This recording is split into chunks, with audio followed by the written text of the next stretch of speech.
Mbak Farida ini. Orang desa sini tahunya itu Mbak Farida itu sering membantu. Jadi kalau ada orang yang ingin membangun rumah, tahu-tahu dikirimi bahan material 1 mobil, tapi sudah dibayar penuh sebenarnya katanya. Dan itu dialami tidak hanya 1 orang, banyak yang mengalami kejadian seperti itu. Yang nerima itu mencari alamatnya Mbak Farida, katanya ini loh pemberian dari dia gitu.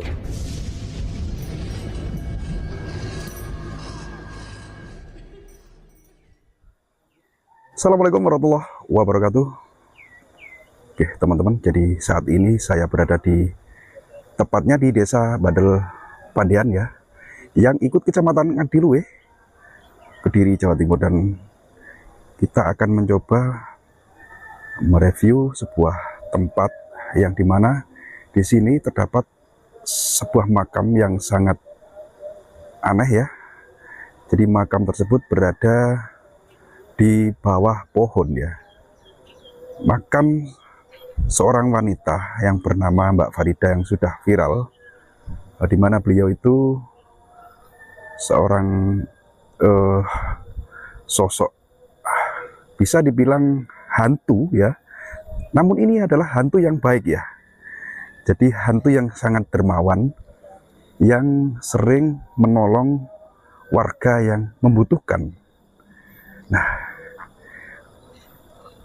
untuk cerita lengkapnya nanti, ini kita diantar menuju ke lokasinya bersama Mbah Sugito ya, juru kunci dari makam Mbak Farida yang ada di wilayah Ngadiluwe, Kediri ini. Ini sangat unik teman-teman. Kalau dipikir secara logika, ini sangat di luar nalar ya, seperti tidak masuk di akal. Ada arwah atau bangsa lelembut, tapi benar-benar terbukti pernah menolong ya, memberikan pertolongan dan sering ya kepada warga. Lewatnya mana Mbah gitu?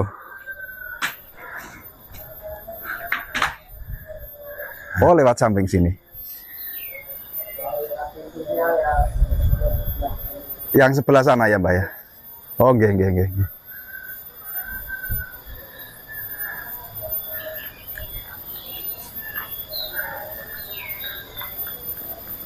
Nah, disinilah teman-teman ya, di depan sana pohon, yang di bawah pohon tersebut ada makam ya, sosok Mbak Farida, hantu cantik yang sangat viral sekali, yang makamnya berada benar-benar di tengah-tengah lubang pohon.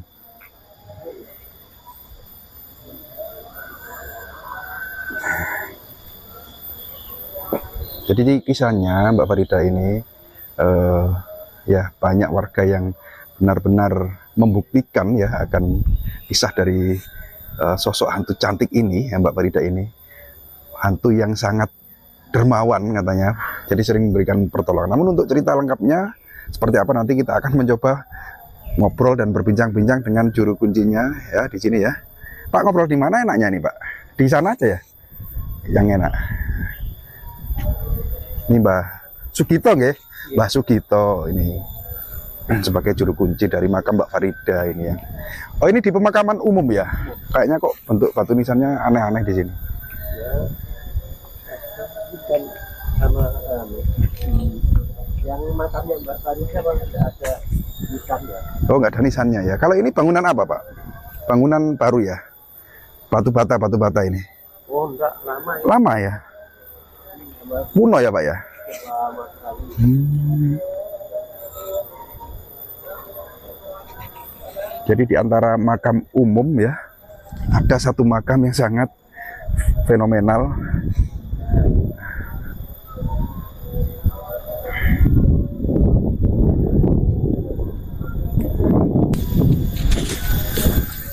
Oh, di sini Pak ya?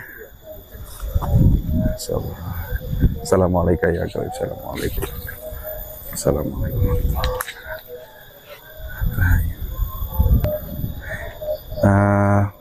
Pak Mbah Sugito, Ini yang dimaksud dengan makam Mbak Farida ya? Iya. Mbak Farida. Di dalam kayu ini, Iya. Pak bisa lebih mendekat ke sana Pak, biar lebih jelas seperti apa makam dari Mbak Farida ini. Di sini ini. Ya. Terus. Oh, ini makamnya Pak ya? Ini mungkin batu nisan atau gimana kan? Dulunya ya Pak ya. Ini Dulunya. kurang tahu. Cerita kan Iya. sejak zaman Belanda ini. Ya. Sebentar. Ini makam siapa Pak? Yang nolong Mbak Farida itu dulunya Syekh Abdul Rahman. Syekh Abdul Rahman. Ya, ini sangat unik nanti biar Mbah Sugito yang menjelaskan kisah dari adanya makam yang di bawah pohon ini dan sosok penolongnya. Kita duduk yang enak, kita ngobrol di mana? Insya Allah. Nah, monggo. Sudah nggak sabar saya karena kisahnya pasti sangat seru ini.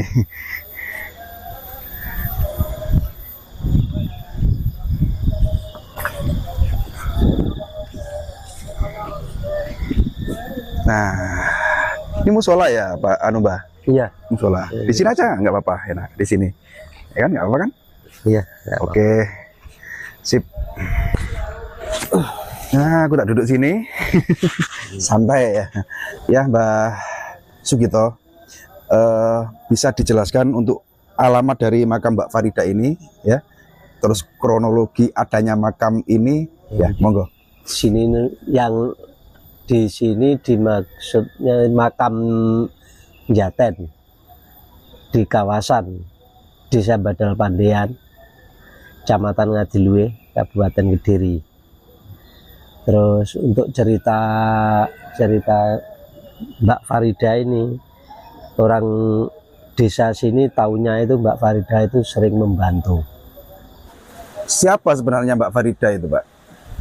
Orang sini pun belum, enggak tahulah istilahnya. Barangkali ada cerita dulu, dari nenek moyang siapa gitu. Enggak tahu, orang-orang sini enggak tahu. Terus tahu-tahunya itu malahan istilahnya orang tawasulan ke sini, yang menemukan itu kan orang dari Probolinggo, Kalimantan, Malang berkumpul di sini, tawasul di sini.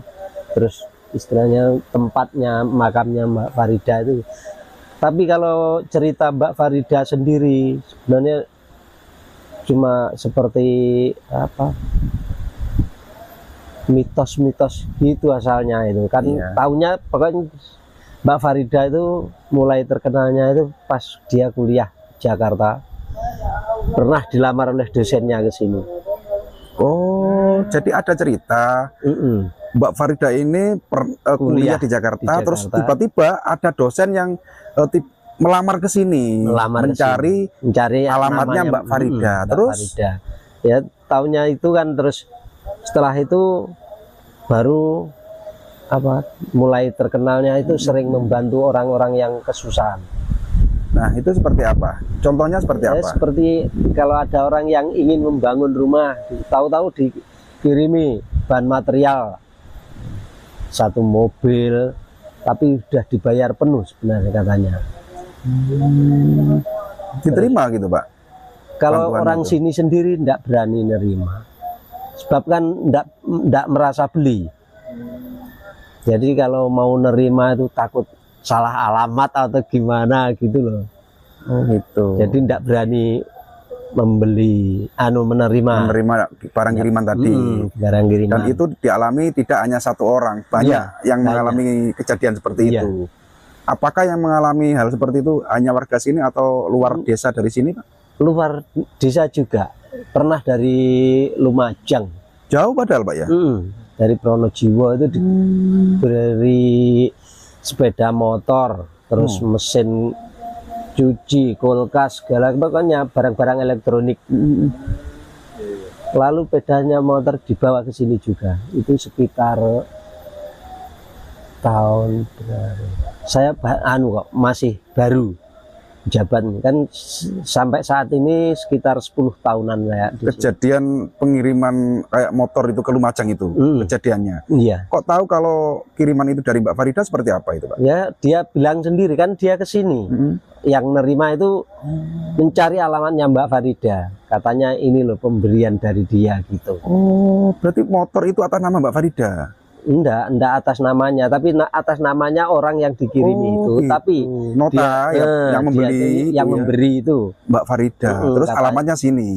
Setelah dari Lumajang ke sini mencari, ternyata ditemukan makam ini di bawah pohon ini. Ya, di sini. Lumajang dari sini jauh. Iya, sekitar perjalanan 6 jam. Iya, atau 5 jam. ya segituan ya. Insyaallah. Terus ini kan cerita tentang kemurah hatian Mbak Farida ya. Sosok bisa boleh nggak dibilang hantu? Jangan dibilang. Kalau hantu kan menghantui. Terus kan menakuti. Ini enggak. Ini apa? Lebih pantasnya apa ini? Kalau sosok menolong gitu ya. Menurut Mbak Ajeng itu lembut yang berhati lembut. Nah, ini yang ingin saya tanyakan. Julukan apa yang sangat pantas untuk Mbak Farida? Seorang lembut yang punya jiwa penolong ya, yang sama orang tidak punya, yang membutuhkan. Ini yang pernah saya lihat juga, saya dengar juga, katanya ketika ada warga sini yang sambat apa gitu, terus keesokan harinya didatangkan juga apa yang diinginkan gitu, Pak. Benar, Pak? Iya. Seperti apa ini, Pak? Di rumah sebelah saya tadi, sebelah selatan saya tadi, waktu mendirikan rumah itu, mau mendirikan rumah itu dikirimi TV. Terus bilang katanya untuk lek-lekan. Tapi ya enggak berani nerima. Terus kakak saya juga pernah ingin, cuma istilahnya dalam hati itu kepingin membangun rumah. Tahu-tahu dikirimi material seperti semen, betoneser gitu. Terus yang terakhir ini malah ini menantunya bapak kami tua itu. Dikirimi apa itu, Pak? Ya dikirimi bahan bangunan. Material gitu. Material bahan bangunan. Ya.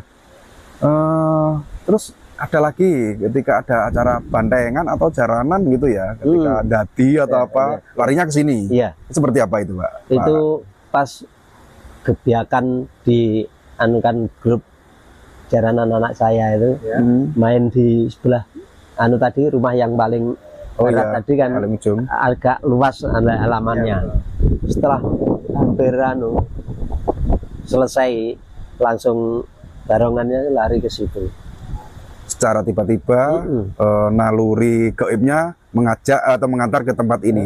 Hanya kan pertama datang kan ya minta restu dari sini. Itu kan yang apa yang gambuhnya itu. Itu datang ke sini, terus setelah itu mungkin dia itu pamitan pulang atau gimana kan. Iya. Kembali lagi ke sini. Dalam posisi masih dadi masih kesurupan ya kan. Ada lagi yang saya dengar juga, Pak, kejadian di Kediri juga ada seorang yang COD apa gitu dulu. Ada. Yang melihat ciri-ciri Mbak Farida itu seperti apa, Pak? Orangnya cantik, katanya pakai sepatu merah ya? Gimana ya. Itu orang Blitar, Kademangan kalau enggak salah. Itu COD-an pelek ya, pelek sepeda ya. Dan harganya katanya 1.500.000 kan, mungkin kan racing atau gimana gitu loh. Itu dia bawa uangnya kurang, terus tahu-tahu ada perempuan di situ dibayari. Langsung dibayari oleh perempuan itu. Terus dia kan belum kenal, belum apa, kok ada perempuan baik kan. Terus waktu itu kan gerimis katanya. Terus dia kenalan lah. Sejak tadi malah membayari pelek segala, kok belum tahu namanya siapa gitu. Terus dia bilang Farida, rumahnya Ngajeluih, cuma gitu. Cuman gitu. Iya. Terus setelah beli gorengan, yang laki-lakinya itu yang pesan itu beli gorengan, terus ditinggal bayari, ditengok udah nggak ada. Tapi cuman ingat namanya Farida, alamat Ngajeluih, pakai sepatu merah dan baju putih kalau nggak salah. Iya. Ya. Terus pakai setelah itu ya gitu. orangnya ya ke sini. yang dari Kademangan itu. Dengan mencari nama Mbak Farida. Nyari namanya Mbak Farida itu. Akhirnya ya nemui saya. Jadi, Iya. kan kalau cerita sebenarnya itu kalau orang sini sendiri malah nggak ada yang tahu. Kakek saya, buyut saya itu saja nggak Ada yang tahu. nggak tahu. Sebab cerita itu kan sekitar zaman Belanda dulu. Kejadiannya mungkin. Kejadiannya menurut orang yang tawasulan ke sini. Yang tawasulan. Kan ya. biasa yang menemukan makom-makom seperti itu kan. Iya, para pencipta sejarah ya. Nah, ya. Pemburu makam-makam keramat gitu biasanya. Ya tadi jenengan juga cerita bahwa di samping dari makam Mbak Farida itu ada makam juga. Makam siapa? Terus siapa itu, Pak? Makamnya Syekh Abdul Rahman. Karena menurut ceritanya yang tawasulan ke sini ini kan dia itu yang menolong Mbak Farida itu. Makamkan situ, dia meninggal juga dimakamkan di situ, itu katanya. Iya Pak, kayu itu sudah berlubang dari dulu ya? Iya, saya tahunya itu kalau pas saya jadi juru kunci itu, terus orang tawasulan datang, itu kan bilang jangan dibuat bakar sampah. Di situ ada makamnya 4. Di dalam pohon. Dia sekitar pohon itu kan dulu tidak rata gitu, sampai tinggi di atasnya lubang itu. Terus setelah tahu gitu bersih sama teman-teman itu, akhirnya kelihatan lubangnya itu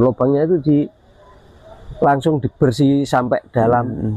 Ternyata dalam itu bukan pohonnya, malah kulitnya juga masuk ke dalam.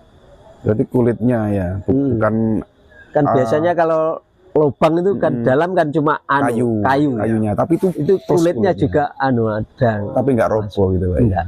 Ini ya. Kalau lihat apa istilahnya besarnya pohon terus lubangnya segitu kan iya kemungkinan besar bisa roboh. Ya. Tapi pernah ada juga cerita ini katanya Pak, katanya dulu waktu ada orang yang mau memotong rantingnya atau dahannya nggak bisa gitu ya, seperti apa itu?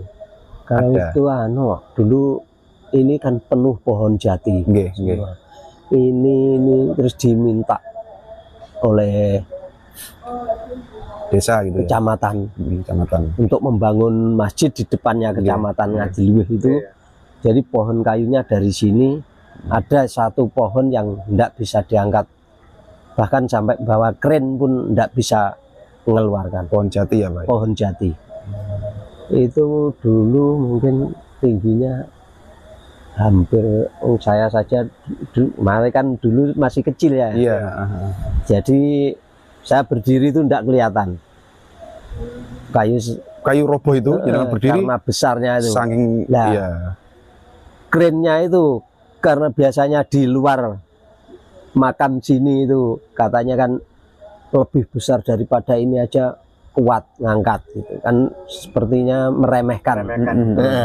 Nah itu akhirnya keling dongkraknya itu pedot, meledak wah gitu, terus ndak kuat ndak bisa ngangkat gitu ya, putus itu ya Pak ya. Terus malah ada orang yang waktu banjir tadi itu didorong sampai jalan yang pertama tadi, pertigaan itu. Didorong maksudnya gimana Pak? Didorong pas ada banjir besar, kayu itu cuma didorong oleh orang itu, satu orang itu malah kuat. Sebab kan udah agak yang ngambang itu ya. Ngambang. Ya logikanya keren nggak kuat tapi orang kuat ya, karena mungkin sombong gitu ya. Nah, karena kan di makam sini itu yang jelas tidak boleh meremehkan lah istilahnya, menyombongkan diri itu tidak boleh. Ini cerita-cerita itu kan dulu pernah ada orang yang hilang selama 35 tahun. Di mana itu? Gimana Pak? Ya dia itu istilahnya kalap. Terus dia pulang, rumahnya belas itu. Jadi jalan yang sebelahnya ini, terus rumah yang paling barat belah utara jalan. Oh, sananya jalan. Ada musolanya itu. Oh, iya ya, tadi saya dari situ ya. Tadi kan lewat situ. Di situ itu dulu rumahnya, terus dia cerita kalau di sini ini masjid besar. Istilahnya Masjid Agung. Jalan ini pun jalan raya seperti Jalan Doho. Kalau di Kediri Jalan Doho. Terus ini masjidnya Masjid Agung. Itu yang dialami ketika beliaunya kalap gitu ya? Ketika hilang itu. Insya Allah. Terus ada setelah itu kan saya kan tidak percaya, tapi kenyataannya ada mobil yang istilahnya orang Jawa kan kebandem lah, Oh iya, betul gitu ya, kembet. Kembet. Nah itu kan muatan pupuk. Terus pas waktu Jumatan itu saya bilang nih, tolong dimatikan mesinnya dulu, mengganggu orang jamaah, saya kan gitu. Dia tidak percaya, tetap dia sampai pupuknya dibongkar sampai separuh, tetap tidak bisa jalan. Akhirnya setelah Jumatan cuma didorong oleh anak-anak kecil-kecil yang pulang dari Jumatan, jalan biasa. Intinya ya itu seperti yang jenengan sampaikan ya, bahwa di lokasi ini tidak boleh sombong gitu ya, iya Pak ya. Terus ada yang orang sini tapi ya pendatang. Waktu itu ini kan masih pohon bambu semua depan itu. Dia nebangi kayu di situ, nebangi bambunya. Ada orang lewat dibilang, kamu kok berani nebangi bambu di situ, sebelah baratmu ada kantor polisi. Dia cuma bilang, biarin kantor polisi, saya juga hansip. Hilang sampai sekarang belum diketemukan. Orang yang ngomong itu? Orangnya hilang, sampai sekarang belum diketemukan. Hanya karena seperti itu ya? Kan seperti itu, meremehkan. Meremehkan. Biarin situ kantor polisi, saya juga hansip. Akhirnya jadikan hansip toh. Iya, jadi keamanan selama-lamanya gitu ya. Mungkin itu besok juga bisa pulang kok. Anaknya juga pernah kok. Ketemu? Mimpi gitu ya? Ya istilahnya pernah dijumpai oleh ayahnya itu. Katanya ayahnya udah menikah lagi di sana, udah punya anak juga. Nah ini satu lagi Pak, saya yang ingin saya tanyakan. Mbak Farida ini kan sosok lelembut yang baik hati, cantik orangnya. Cantik juga. Terus ketika ada acara seperti acara keagamaan, pengajian itu pernah hadir juga loh Pak ya? Iya. Di antara ibu-ibu itu ya Pak? Katanya gitu. Warga sini juga yang melihat? Iya. Tapi kan yang tahu itu enggak, istilahnya enggak semua orang. Sepertinya di bawah alam sadar lah. Jadi yang tahu tuh hanya 1 atau 2 orang gitu? Tidak semua jamaah itu diketahuinya? Enggak. Dan benar-benar ikut nimbrung gitu ya di pengajian nih Pak ya? Di sini pun katanya orang istilahnya yang tawasulan itu, dia itu bisa menemui di siang hari juga. Tapi kan kalau orang yang tawasulan bisa melihat mata batin dengan mata batin gitu. Tapi kalau orang awam ya enggak bisa. Ya mereka kan sudah sering sering kontak dengan makhluk-makhluk seperti itu, jadi tahu ya. Iya Pak, kalau dipikir secara logika dan itu seperti di luar nalar ya. Tapi memang nyatanya kita itu hidup berdampingan dan sangat dekat dengan mereka. Ya intinya selagi kita tidak jahil dimanapun dan sopan santun kita terapkan, insya Allah kita selamat dan aman gitu ya. Oke Pak, terima kasih atas waktunya sudah berkenan mengantar kami sampai ke lokasi ini, dan ini sangat seru dan sangat unik sekali ya. Semoga Bapak sukses selalu ya. Amin, amin. Terima kasih. Assalamualaikum warahmatullahi wabarakatuh. Waalaikumsalam.